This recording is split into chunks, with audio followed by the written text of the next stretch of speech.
मुंबई महानगरपालिकेमध्ये पालकमंत्री मंगलप्रभात लोढा यांच्या कार्यालयावरनं मोठा गदारोळ उडालेला होता।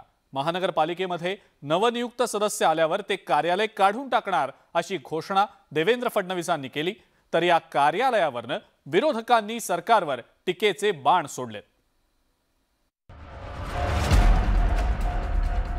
मुंबई महापालिकेचा कारभार सध्या प्रशासकाकडून सुरू आहे। अशातच मुंबई महापालिका मुख्यालयात पालकमंत्री मंगलप्रभात लोढांचं कार्यालय उघडण्यात आलंय। याच कार्यालयावरून सध्या महाराष्ट्रातील राजकारण तापल्याचं पाहायला मिळतंय।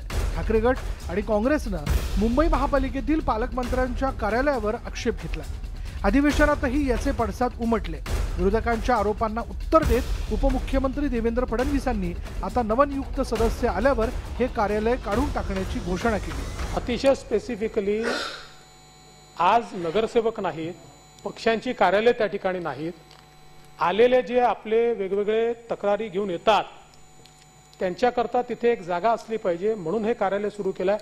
ज्या दिवशी बीएमसीची बॉडी परत येईल त्या दिवशी पालकमंत्री कार्यालय तिथनं बंद केलं जाईल। पण फडणवीसांच्या या घोषणेनंतरही विरोधक शांत राहायला तयार नाही। आता तर या कार्यालयात बिल्डरांची ये-जा वाढल्याचा आरोप आदित्य ठाकरेंनी केला।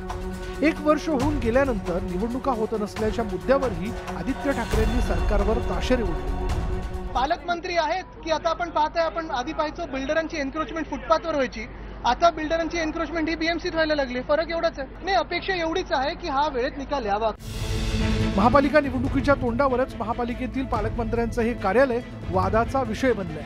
त्यामुळे या महापालिकेतील कार्यालयाचा हा मुद्दा आगामी महापालिका निवडणुकीतही गाजण्याची शक्यता आहे।